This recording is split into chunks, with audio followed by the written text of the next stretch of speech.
के नाम पर कोई ज़बाह किया हुआ चीज ना रहे, वो क्लियर होना चाहिए। अरे हलाल तो है ना, कम चलो मौलाना ने कहा मिक्स है चलो जाकर खा लेंगे, नहीं। अगर गैरुल्लाह के नाम पर चाहे मुस्लिम और गैर मुस्लिम अगर किसी ने भी ज़बाह किया हो तो फिर वो गोश्त भी आप नहीं खा सकते। वमा उहिल्ला लिगैरिल्लाहि बिही, सूरह माइदा नंबर 5 की आयत नंबर 3। अगर कोई गैर मुस्लिम भाई ने उनके पूजा का कोई प्रसाद वाली चीज अगर आपको खिला रहे हैं तो वो भी आप नहीं खा सकते। वजह यह है कि आप तो मिठाई खा रहे हैं एक ऐसी चीज पर जिसको आप बुरा समझ रहे हैं, यानी आप ये समझते हैं कि अगर मैं इन बुतों की पूजा करूंगा तो मैं कहां चला जाऊंगा, जहन्नम में चला जाऊंगा। मतलब क्या निकला कि आप ये समझते हैं कि ये एक ऐसा अमल है जिसकी वजह से मैं जहन्नम में चला जाऊंगा, और एक गैर मुस्लिम भाई वो सेम काम कर रहा है और आप कह रहे हैं तुम जाओ जहन्नम में, मैं खाऊंगा मिठाई। ये तो सेल्फिशनेस हो गया ना।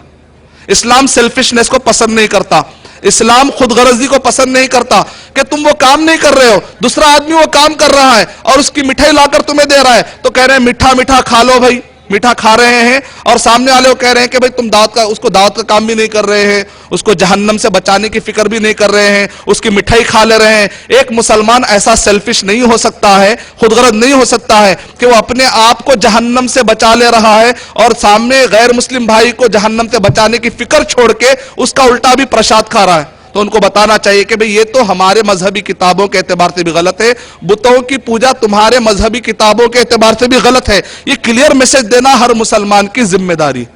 तो अगर आपको कोई भी मुस्लिम या गैर मुस्लिम बुलाता है तो सबसे पहले तो अगर वो 100% अगर सूद है, चाहे मुस्लिम बुलाए चाहे गैर मुस्लिम बुलाए, आपको मालूम है कि इसका पूरा कारोबार सूद पर डिपेंड है, चाहे मुस्लिम बुलाए चाहे गैर मुस्लिम बुलाए, आपको दावत अटेंड नहीं करनी चाहिए।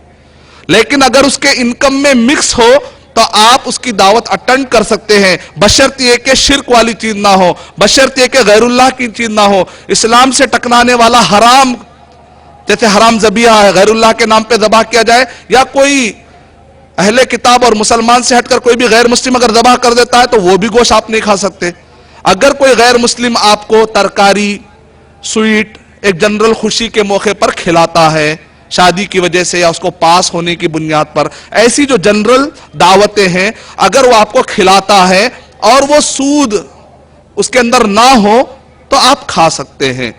यानी मतलब ये है कि वो बुत परस्ती वाली चीज ना हो, शिर्क वाली चीज ना हो, हराम वाली चीज ना हो, अगर वो वेजिटेबल वाली चीज हो और इसी तरह स्वीट वाली चीज है जिसके अंदर कोई भी हराम का एलिमेंट नहीं पाया था, इस्लामी एतबार से शरीयत से टकराने वाली चीजें कोई इसमें नहीं पाई जाती हैं, अगर कोई मुस्लिम खिलाता है या गैर मुस्लिम खिलाता है और अगरचे कि उसके इनकम में मिक्स भी क्यों ना हो हलाल और हराम, तो आप खा सकते हैं। लेकिन बेहतर है कि अगर आपको मालूम है कि फला आदमी के हराम भी मिक्स है तो आपको उसकी इस्लाह करना, नसीहत करना वाजिब भी है निकलने से पहले। उम्मीद कि आपका जवाब मुकम्मल हुआ।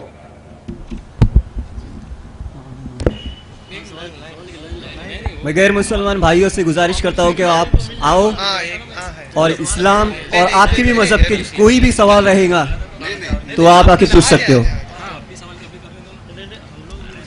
माइक नंबर 1 पे। हेलो, अभी शेख साहब ने बताया कि मरते वक्त। सर आपका नाम? मेरा नाम मल्लेश मंठालकर है, मैं नॉन मुस्लिम हूँ। मैं शेख साहब से पूछना चाहता हूँ, अभी शेख साहब ने बताया कि मरते वक्त अगर आदमी इस्लामी धर्म से ताल्लुक नहीं रखता है तो वो जन्नत नहीं पा सकता। इसी तरह क्रिश्चियन लोग भी कहते हैं कि अगर ईसा को नहीं मानोगे तो तुम स्वर्ग में नहीं जा सकते। इसी तरह हिंदू पंडित भी कहते हैं कि तुम हिंदू धर्म को नहीं मानोगे तो तुम स्वर्ग में नहीं जाओगे। अगर तीनों इस तरह बताते हैं तो किसको हम, कौन सच्चा है और कौन झूठा है इसमें? बहुत बहुत अच्छा आपने सवाल किया, भाई ने बहुत अच्छा सवाल किया। बड़ी हम इज्जत के साथ, बड़े एहतराम के साथ हमारे भाई का हम यहाँ पर इस्तकबाल करते हैं और आपके सवाल को हम बड़ी इज्जत के साथ यहाँ पर सुन रहे हैं। मैं उम्मीद करता हूँ कि अल्लाह मेरे ज़बान से ऐसे अल्फाज निकाले कि हम सब पर सही बात क्या है क्लियर हो जाए इंशाअल्लाह। तो भाई ने ये सवाल किया, मोहतरम भाई ने, कि हर मजहब वाला यही दावा करता है, हिंदू मजहबी किताब वाले पढ़ने वाले या हिंदू मत वाले, कि अगर आप हिंदुइज्म को कबूल नहीं करेंगे तो बाद में आपको स्वर्ग में जाना मुश्किल हो जाएगा। और इसी तरीके से अगर ईसाई भी यही कहते हैं कि अगर तुम ईसा अलैहिस्सलाम को नहीं मानोगे तो फिर ऐसे वक्त पर तुम्हारे लिए भी जन्नत नहीं मिलेगी, और मुसलमान भी यही बात कह रहे हैं कि अगर तुम इस्लाम को कबूल नहीं करोगे तो तुम्हें जन्नत नहीं मिलेगी। तो इनमें से किसकी बात माननी चाहिए? सबसे पहले यह है कि जिस बात को भी आप मानना चाह रहे हैं, पहले आप एनालाइज कीजिए कि क्या बुनियाद पर वो कह रहे हैं। मिसाल के तौर पर ईसाई हजरात ये कह रहे हैं कि तुम ये मान लो कि ईसा अलैहिस्सलातु वस्सलाम तुम्हारे गुनाह के लिए मर चुके हैं। सैल्वेशन का कॉन्सेप्ट क्या है कि ईसा अलैहिस्सलातु वस्सलाम तुम्हारे गुनाहों के वास्ते वो मरे हैं। अगर तुम ये मान लोगे तो फिर तुम्हारा मगफिरत हो जाएगी, तुमको स्वर्ग मिल जाएगा, जन्नत मिल जाएगी।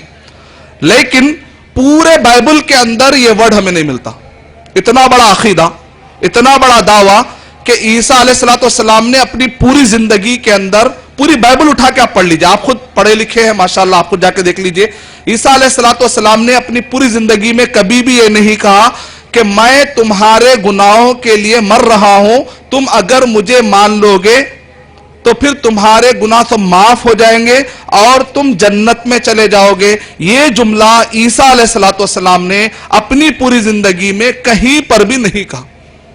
का मतलब निकला कि आपको अलबत्ता अभी यह मिलेगा कि मेरे बाद, अगर आप बाइबल पढ़ते हैं तो उसके अंदर ड्यूटरॉनमी चैप्टर नंबर 18 वर्स नंबर 18, मैं उनमें से, तुम्हारे उनके ब्रदरेन में से एक ऐसे को उठाऊंगा और वो आकर तुमको बतलाएंगे।